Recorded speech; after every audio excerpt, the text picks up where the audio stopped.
Quality और consistent performance के लिए सिर्फ सिल्वर पंप। टॉप क्वालिटी और कंसिस्टेंट परफॉर्मेंस के लिए सिर्फ सिल्वर पंप, नाम याद रखना। मात्र आपण कुठेतरी विरंगुळ्यात आपल्या इतिहास माफ करा, आपण आपल्या इतिहासातच काय काय काय काय केलं हे सांगायला लागलोय. भविष्यात आपण काय करायचं आणि संघर्ष कुठे उभारायचा ही एक मोठी समस्या संकट निर्माण झालंय. मी माझ्या जिल्हा परिषदेचा अध्यक्ष होतो तेव्हा 25,000 कर्मचाऱ्यांचा मी अध्यक्ष होतो. आता अलीकडच्या काळात मी जिल्हा परिषदेतल्या कर्मचाऱ्यांची संख्या विचारली तर ती झटकन रोडवून 12,000 आली. बाकी सगळे कॉन्ट्रॅक्टवाले. हे एका शासकीय यंत्रणेतली जी स्थिती आहे, एसटी महामंडळ असेल, एमएससीबी असेल, ही त्यापेक्षा वेगळी नाही. त्यामुळे आपल्यावर एक सापळा रचलेला आहे आणि आपण अलगद त्याच्यात सापडलेलो आहोत आणि आपण अलगद सापडलेलो आहोत याचं भान आपल्याला नाही.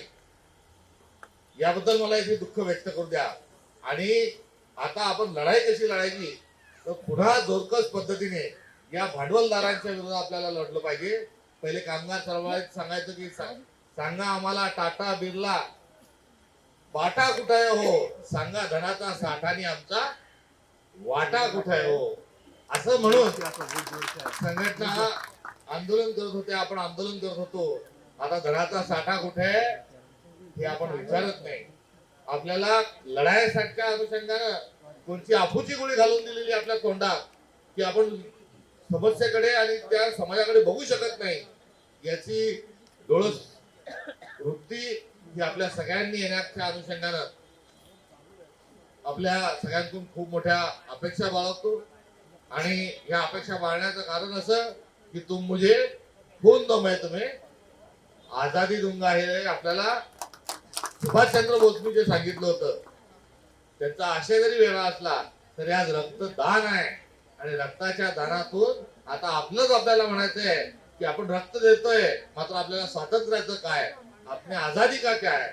म्हणून आपल्याला स्वातंत्र्य सगळ्यांना झालं पाहिजे. मानसिक दृष्टिकोनातून, राजकीय व्यवस्थेच्या दृष्टिकोनातून डोळस स्वरूपामध्ये समाजाकडे बघण्याच्या अनुषंगानं आपण प्रयत्न कराल अशी आपल्या संघटनेच्या वतीनं बर्गेजी या ठिकाणी मी आपल्याकडून मी अपेक्षा व्यक्त करतो. महेंद्रजी सारखी मंडळी आपल्या सोबत आहेत, आमची अख्खं टिळक भवन तुमच्या पाठीशी आहे. त्याच्यामुळे छोटी लढाई लढून तुम्हाला चालणार नाही. आता फंडामेंटल लढाई ही आपल्याला लढावी लागेल आणि या अर्थानं आज मी आपल्या कार्यक्रमात या ठिकाणी उपस्थित आहे. ज्योत से ज्योत लगाते चलो प्रेम की गंगा बहाते चलो. तो मी एक ज्योत माझी इथे या ठिकाणी, एक क्रांतीची ज्योत, एक आपल्या संविधानाची ज्योत. कोण होता असं तू काय झाला असं तू, हा प्रश्न पण देखील मी आपल्याकडे घेऊन आलो आहे. मात्र हे सर्व घेऊन येत असताना हा प्रश्न घेऊन येण्याचं कारण काय तर काजळी काढल्याशिवाय ज्योत लागणार नाही. तर आपण डोळे बंद करून झोपलेला माणूस जर असला तर त्याला जागा करणं सोपं आहे. मात्र झोपेचं सोंग जर कोणी घेतलं असेल तर जागा कसं करणार. घरातला नवरा बायकोचा संवाद बदललाय, बापाचा पोराचा संवाद बदललाय, मित्राचा संवाद बदललाय, भावाचा संवाद बदललाय आणि आता हा भांडवलदार आपली भाषा त्यांनी बदलून टाकली. आपल्या तोंडाला फासायचं काय, आपण खायचं काय हे त्यांनी बदलून टाकलं.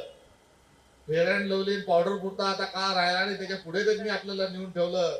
आणि आता चांगली आज भाकर आणि बेसन भाकरीचा मेनू कर हा विषय बाजूला राहिला.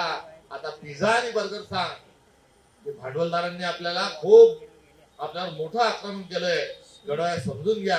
आणि हे आक्रमण दर्शनीय स्वरूपाचं जरी असलं तर मुळात हे आपल्याला पोखरून टाकण्याचं मोठं षडयंत्र आहे.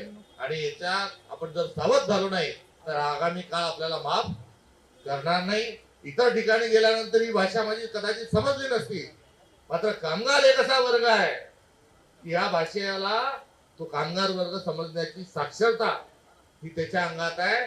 त्यांच्या संघर्षाचा जो इतिहास आहे त्या इतिहासातून ही भाषा समजण्याचं बळ त्यांच्यात आहे आणि तो वारसा आपल्या जवळ आहे. ते सतीचं वाण आपण सर्वांनी जपून ठेवावं हे हात जोडून आपल्या सगळ्यांना विनंती करतो. बर्गेजींना पुनश्च एकदा भरगतच्या अशा स्वरूपाच्या सदिच्छा, शुभेच्छा आणि अपेक्षा व्यक्त करतो. आणि टिळक भवन या ठिकाणी बरेच लोक ताटकळून आहे, त्यामुळे तिकडे जाण्याची मी आपल्या सर्वांना परवानगी मागतो. जय हिंद, जय भारत, जय जगत.